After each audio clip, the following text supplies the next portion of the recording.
नमस्कार दोस्तों and welcome back to my channel जहां आपको मिलता है सिर्फ और सिर्फ एंटरटेनमेंट। और आज मैं लाया हूं एवेंजर्स टॉयलेट का थर्ड इश्यू। तो यार वीडियो पे नए हो तो वीडियो को लाइक कर देना और चैनल को सब्सक्राइब कर देना। और साथ ही मेरे चैनल पर ज्वाइन बटन स्टार्ट हो गया है तो आप वहां से भी ज्वाइन कर सकते हो। और उसी के साथ अब आप मुझसे व्हाट्सएप पर भी जुड़ सकते हो जिसका लिंक मैं आपको डिस्क्रिप्शन में दे दूंगा। तो यार पिछले इशू में आपने देखा कि स्टीव रॉजर्स डिफेंडर्स की टीम बना के इस दुनिया में हो रहे बुराई को नाश करने लगता है। तो वही हम देखते हैं कि जार्विस कोई और नहीं बल्कि रेड स्कल है जिसने सीक्रेटली अल्ट्रॉन को छुपा के रखा है। तो अब आ गई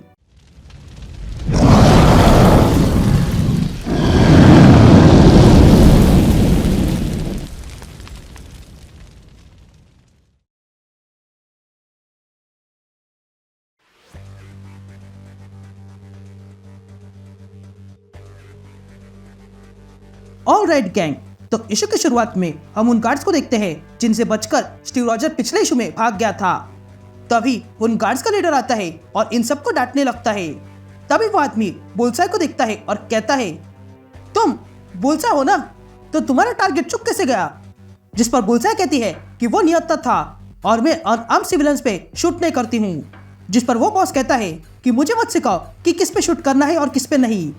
वो आदमी चलता फिरता वेपन है इसलिए उसे खत्म करना होगा। या हम स्टीव रॉजर्स को देखते हैं जो सो नहीं पा रहा था। तभी स्टीव एवेंजर्स की फोटो देखता है और कहता है कि मैं सो नहीं पाता हूँ जब से मुझे पता चला है कि तुम जीवित हो।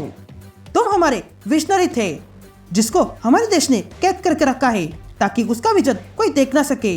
ये बच्चे लड़ाई लड़ रहे हैं लेकिन ये उनकी लड़ाई नहीं है और मैं इनमें से किसी को भी मरने नहीं दूंगा। ये कहते स्टीव कैप्टन अमेरिका बन जाता है और बाहर आता है। तभी टाइलर कैप्टन को देखता है और कहता है, आप सोए नहीं? जिस पर कैप्टन कहता है, नहीं। उसके बाद कैप्टन टाइलर से पूछता है कि क्या तुम्हें ट्रांसमीटर के बारे में कुछ पता है? जिस पर टाइलर कहता है, मैं यकीन से नहीं कह सकता हूँ पर मैंने एक को ढूंढ लिया है और अब मैं उसे ही सिग्नल दे रहा हूँ जैसे कि आपने कहा था। यह कहते टाइलर वो सिग्नल सेंड करता है और कैप्टन से पूछता है, ये कैसा सिग्नल है?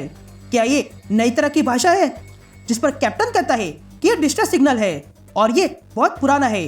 वैसे तो मैं इससे एक्सपेक्ट नहीं कर रहा हूँ पर अगर ये काम कर गया तो अच्छा है। यह कहते ही कैप्टन वहां से बाहर जाने लगता है। तभी टाइलर कैप्टन से कहता है, आप शायद भूल रहे हो कि आप राफ्ट पे जाने वाले हो। जिस पर कैप्टन अमेरिका टाइलर से कहता है, ल्यूक केज अब चल नहीं पाता है और तुम में से कोई भी अब तक इतना तैयार नहीं है कि वो राफ्ट में घुस सके क्योंकि वो रिवर मिडल ईस्ट में है। तो अगर वहाँ कुछ गड़बड़ हुई तो भाग नहीं पाओगे क्योंकि बाहर सिर्फ बर्फीला पानी है जो पल भर में तुम्हारे फेफड़े जमा देगा। जिस पर टाइलर कहता है, ठीक है लेकिन आप ये सब अकेले करोगे? I mean, उस बंदे को भी नहीं ले जाओगे जिसने सारी सिक्योरिटी ओवरराइड की है? ये कहते टाइलर कैप्टन को एक डिवाइस दिखाता है जो इन सिक्योरिटीज को ओवरराइड कर सकता है। यहाँ दूसरी तरफ हम टोनी स्टार्क का सर देखते हैं जिसे टोनी का बेटा जेम्स देख रहा था। तभी जेम्स कहता है, मैंने कर दिखाया, मैंने आर्मर बना दिया है और ये कोई ड्रोन नहीं है या फिर कोई सोल्जर का यूनिफॉर्म नहीं है। ये अच्छा खासा आर्मर है, वो भी मेरे लिए। और मजे की बात यह है कि मुझे आर्मर बनाने के लिए आपके दिमाग की जरूरत नहीं पड़ी क्योंकि मैं आपसे भी स्मार्ट हूँ। आप और मॉम बस उड़कर बुरे लोगों को मारते थे जैसा कि आपके लिए कोई एडवेंचर हो, लेकिन मैं ऐसा नहीं हूँ। मैं सच में दुनिया को बचा रहा हूँ।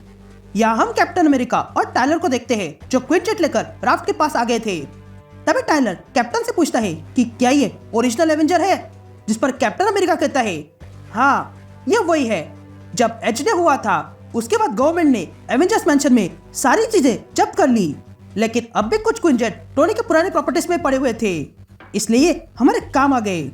टोनी हमेशा आगे की सोचता था, वो हमेशा फ्यूचर के लिए तैयार था। यह कहते ही वे लोग राफ्ट के एकदम पास आ जाते हैं। तभी कैप्टन अमेरिका कहता है, चलो हम आ गए हैं, अब हम एक एवेंजर को बचाने वाले हैं। यह कहते ही कैप्टन राफ्ट पे लैंड कर देता है और बाहर आता है। तभी टाइलर कैप्टन से कहता है कि मेरी रीडिंग्स बता रही है कि यहाँ पर कई सारे ब्लाइंड स्पॉट्स हैं। जिस पर कैप्टन अमेरिका टाइलर से पूछता है कि क्या ये बारिश तुम्हारा काम आसान कर देगी? जिस पर टाइलर हाँ कहता है। तभी कैप्टन अंदर घुस जाता है और वहाँ के एक गार्ड को बेहोश कर देता है और तब टाइलर पीछे से आकर वहाँ का डोर खोलता है। तभी कैप्टन अमेरिका टाइलर से कहता है कि तुम क्विंटेट पे रहो और अगर मैं 20 मिनट में वापस नहीं आया तो वापस बेस पर चले जाओ। जिस पर टाइलर कहता है कि मैं आपकी मदद कर सकता हूँ। जिस पर कैप्टन कहता है, मैं जानता हूँ, लेकिन आगे खतरा बहुत है और तुम डिफेंडर होने के नाते तुम्हें जिंदा रहना होगा। यह कहते ही कैप्टन अंदर चला जाता है। यहाँ कैप्टन लैब तक पहुंच चुका था और तब हमें कैप्टन की आवाज सुनाई देती है जो कहता है कि टाइलर स्मार्ट है, पर वो कोई सोल्जर नहीं है और ये राफ्ट कोई आम जगह नहीं है। ये जगह एक जमाने में हाई सिक्योरिटी प्रिजन हुआ करती थी उन लोगों के लिए जो अपनी ताकत का गलत इस्तेमाल करते थे। यहाँ पे कई सारे विलन्स को रखा गया था, पर अब इस दुनिया में कोई हीरोज नहीं है। यहाँ पर सिर्फ गवर्नमेंट एग्जीक्यूटिव्स है जो असल में विलन्स है और ये अब उनकी रिसर्च फैसिलिटी है। यह कहते ही कैप्टन देखता है कि वहाँ अंदर एक बड़ी फैसिलिटी थी जिसमें कई सारी चीजों पे प्रयोग किया जा रहा था। तभी कैप्टन वहाँ से आगे बढ़ता है और कहता है कि मैं इन सब चीजों को बंद करना चाहता हूँ, पर जंग में हमें कड़े कदम उठाने पड़ते हैं, इसलिए मुझे सबसे पहले टोनी को स्वतंत्र करना होगा। मेरे पास समय कम है, इसलिए मुझे अंदर कुछ बन के जाना होगा। ये कहते ही कैप्टन वहाँ पर आ रहे एक साइंटिस्ट को पकड़ लेता है और उसे बेहोश करके खुद डॉक्टर बन के लैब के अंदर घुस जाता है। तभी कैप्टन कहता है, मैं जानता हूँ कि यहाँ पर कैमरास है और इनमें से किसी कैमरा ने मुझे अभी तक देखा होगा, तो इसलिए मुझे अब जल्दी करना होगा। यह कहते ही कैप्टन अमेरिका उस जगह पर आ जाता है जहाँ पर टोनी को रखा गया है और तब कैप्टन टोनी को देखता है और कहता है, टोनी, ये मैं हूँ स्टीव, मैं तुम्हें यहाँ से ले जाने आया हूँ। लेकिन तभी कैप्टन को समझ में आता है कि वो ये नहीं कर पाएगा क्योंकि टोनी को बाहर निकालने के लिए उसे टैंक वाले बंदे की जरूरत थी जिसे स्टीव ने बाहर ही छोड़ दिया। लेकिन तभी उसे किसी की आवाज आती है जो कहती है कि भागने की जरूरत नहीं है, पिछली बार तुम बच गए लेकिन अब नहीं बचोगे। जिस पर कैप्टन पूछता है, कौन हो तुम? जिस पर वो कहती है, मैं हूँ बुलसाई और मैं जानती हूँ कि तुम यहाँ अपने दोस्त के लिए आए हो, पर मुझे ऑर्डर्स मिले हैं तुम्हें रोकने के लिए क्योंकि तुम आतंकवादी हो। जिस पर कैप्टन बुलसाई से पूछता है कि क्या उन लोगों ने तुम्हें मेरे बारे में कुछ बताया है? लेकिन तभी वहां पर जेम्स आता है और कहता है कि मैं यहाँ एक बुड्ढे से बात करने आया हूँ, पर वो तुम नहीं हो। जिस पर कैप्टन अमेरिका जेम्स से कहता है कि मैं तुम्हारे पिता से बात कर रहा हूँ। जेम्स, उनके साथ जो हुआ है वो सही नहीं है और ये बात तुम भी जानते हो। जिस पर जेम्स कैप्टन से कहता है, नहीं, तुम जो कर रहे हो वो गलत है, तुम जैसे इस दुनिया को सोचते हो वैसे ये दुनिया नहीं है। जिस पर कैप्टन कहता है कि तुम्हारी सरकार लोगों को पकड़कर बिना कोई कारण के जेल में डाल रही है, क्या ये सही है? जिस पर जेम्स कहता है, प्लीज अब भाषण देना बंद करो। तभी जेम्स कैप्टन से कहता है कि तुमने यहाँ आके गलती की और इसलिए मैं अब एवेंजर्स को बुला रहा हूँ। लेकिन तभी एक एरो आके जेम्स के शोल्डर पे लग जाता है और तब हम देखते हैं कि वो एरो बुलसाई ने मारा था। तभी जेम्स बुलसाई से कहता है, मैं तुम्हें नहीं छोड़ूंगा। लेकिन तभी बुलसाई कैप्टन से कहती है कि हमें यहाँ से निकलना होगा इससे पहले कि यहाँ वो लोग आ जाए। तभी कैप्टन बुलसाई से पूछता है, तुम मेरी मदद क्यों कर रहे हो? जिस पर बुलसाई कहती है, वो मैं बाद में बताऊंगी। ये कहते ही बुलसाई टोनी का सर कैप्टन को देती है। लेकिन तभी जेम्स अपने साथ लाया हुआ हेलमेट पहन लेता है और अलार्म बजाने वाला ही था कि तभी बुलसाई फिर से जेम्स के दूसरे हाथ पर एरो मारती है। तभी कैप्टन कहता है कि यहाँ बाहर मेरा प्लेन है, हमें वही जाना होगा। जिस पर बुलसाई कहती है कि मैं यहाँ का लेआउट जानती हूँ, तो मेरे पीछे आ जाओ, मैं तुम्हें बाहर निकालूंगी। तभी कैप्टन बुलसाई से पूछता है कि तुम खुद को बुलसाई क्यों कहती हो और ये तीर कमर क्यों चलाती हो? तुम्हें बुलसाई नहीं हॉकाई होना चाहिए था। तो अगर तुम मेरे साथ हो तो तुम्हें जानना होगा कि यहाँ पर किसी को मारना नहीं है। जिस पर बुलसाई मान जाती है। यह कहते ही बुलसाई डोर खोलती है और देखती है कि बाहर कुछ गार्ड्स आ चुके थे जिन्हें बेहोश करके बुलसाई और कैप्टन आगे बढ़ते हैं। तभी वे दोनों आगे बढ़ते हैं जहाँ पर एक दरवाजा था। तभी बुलसाई वो दरवाजा खोलने लगती है, लेकिन तभी कैप्टन को वहाँ पर कुछ दिखता है जिसे देखकर उसकी पुरानी यादें ताज़ा होती है क्योंकि वहाँ पर कैप्टन की शील्ड रखी हुई थी। तभी कैप्टन उस शील्ड को उठा लेता है और बुलसाई से कहता है, चलो बाहर निकलते हैं। लेकिन तभी वहाँ पर और भी गार्ड्स आ जाते हैं जिन्हें कैप्टन अपनी शील्ड से बेहोश कर देता है। लेकिन तभी उन दोनों के सामने फिर से जेम्स आता है और वो भी अपने पूरे आर्मर में और कहता है, तुम दोनों को मेरे साथ आना होगा। यह कहते ही जेम्स अपने एनर्जी ब्लास्ट से कैप्टन पर अटैक करता है, लेकिन कैप्टन अपनी शील्ड से उस अटैक को रोकता है। तभी बुलसाई भी जेम्स पर अटैक करती है, लेकिन उससे जेम्स को कुछ नहीं हुआ था। लेकिन तभी जेम्स पर पीछे से कोई अटैक करता है और वो अटैक करने वाला कोई और नहीं बल्कि टाइलर था। तभी जेम्स ये देखकर क्विंजेट पे अटैक करता है, जिसके कारण टाइलर पूरा क्विंजेट लेकर समुद्र में गिर जाता है। तभी कैप्टन बुलसाई से कहता है, जल्दी इस क्विंजेट के विंगशील्ड पर हमला करो। ये कहते बुलसाई क्विंजेट का विंगशील्ड तोड़ देती है और तब कैप्टन दौड़ते हुए आता है और क्विंजेट की कांच तोड़ देता है और टाइलर को पकड़ता है।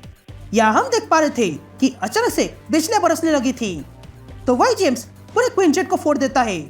लेकिन तभी कैप्टन टाइलर को लेकर बाहर कूद जाता है। यहाँ जेम्स ये देखकर गोल घूमने लगता है। तब ये देखकर कैप्टन बुलसाई से कहता है कि हमें जल्दी यहाँ से निकलना होगा। ये कहते ही वे तीनों लाइफ बोट की ओर दौड़ने लगते हैं, लेकिन तभी जेम्स जोर से वहां लैंड करता है। यह कैप्टन टाइलर को बचा लेता है, तो वही बुलसाई वहां फंसे गार्ड्स को बचा रही थी। तभी ये देखकर कैप्टन तुरंत बुलसाई की मदद करने आता है, लेकिन तभी जेम्स पीछे से अटैक करके कैप्टन को गिराता है और कहता है, ये तुम ठीक नहीं कर रहे हो, तुम वो अतीत हो जो भविष्य से लड़ना चाहते हो। जिस पर कैप्टन कहता है, नहीं, मैं फ्यूचर के लिए लड़ता हूँ। यह सुनते ही जेम्स कैप्टन को पंच मारने जाता है, लेकिन कैप्टन अपने सिर से रोकता है। तभी जेम्स कहता है, मुझे पता नहीं कि मैं अब तक इस आर्मर की पावर को यूज क्यों नहीं कर रहा था। यह कहते ही जेम्स कैप्टन को पंच मारता है और कैप्टन से टोनी का सर लेता है। तभी कैप्टन अमेरिका जेम्स से कहता है, नहीं, ऐसा मत करो, बहुत से लोग मारे जाएंगे। या हम देखते हैं कि अचानक से एक हाथ उस डूबते हुए गार्ड के पास आता है, तो वही एक हाथ बुलसाई के पास आता है। या जेम्स फिर से कैप्टन पे अटैक करता है, जिसके कारण कैप्टन नीचे गिरता है। तभी कैप्टन जेम्स से पूछता है, तुम्हें किसने अधिकार दिया, तुम्हारे पैसों ने या फिर तुम्हारे पिता के दिमाग ने? तुम खो चुके हो जेम्स। यह सुनते ही जेम्स टोनी का सर ऊपर फेंकता है और कहता है, मुझे किसी की जरूरत नहीं है। लेकिन तभी कैप्टन फिर से अटैक करता है, पर इस बार जेम्स कैप्टन की शील्ड को ही पकड़ लेता है। या हम बुलसाई, टाइलर और वो गार्ड को देखते हैं, जिन लोगों को अचानक किसी ने ऊपर उठा लिया था। और तब हम देखते हैं कि वहाँ मिस मार्वल आ चुकी थी, जिसने इन सबको बचा लिया है। तभी मिस मार्वल कहती है, मैंने तुम सबको बचा लिया है। तो वही दो और डिफेंडर बोट लेकर वहां आ जाते हैं। या जेम्स ये देख लेता है और कैप्टन को ढकल कर कहता है कि तुम में से कोई नहीं बच पाएगा। यह कहते ही जेम्स डिफेंडर की बोट पर हमला करता है, लेकिन तभी कैप्टन जेम्स के मुंह पर ही मारता है और कहता है, आज कोई और नहीं मरेगा। लेकिन तभी जेम्स कैप्टन को जोरदार पंच मारता है और फिर से नीचे गिराता है और कहता है, मैं तुम्हारा बेटा नहीं हूँ, मैं जेम्स स्टार्क हूँ और मैं ही दुनिया को चलाता हूँ। जिस पर कैप्टन कहता है, मैं तुम जैसों से पहले भी मिल चुका हूँ और वे लोग भी लंबे समय तक नहीं रह पाए। यहाँ मिस मार्वल भी छोटी होकर डिफेंडर की शिप में आ जाती है, तो वही जेम्स कैप्टन की ओर अपना हाथ करता है और कहता है, गुड बाय अंकल स्टीव। ये कहते ही जेम्स कैप्टन को मारने वाला ही था कि तभी जेम्स पर अचानक से जोरदार थंडर गिरती है, जिसके कारण जेम्स का पूरा सूट बिगड़ जाता है। तभी ये देखकर जेम्स कैप्टन से कहता है, ये तुमने क्या किया? जिस पर कैप्टन कहता है, वही जो मुझे करना चाहिए। तभी कैप्टन आसमान में देखता है और कहता है, मैंने किसी से प्रार्थना की थी और उसने वो सुन ली है। यह कहते ही हम देखते हैं कि आसमान में अब वहां थॉर आ चुका था और वो आते ही कैप्टन से कहता है, तुमसे मिलके अरसा हुआ कैप्टन, तो क्या अब असेंबल करें? And that's it. ये इशू यही कंटिन्यू होता है।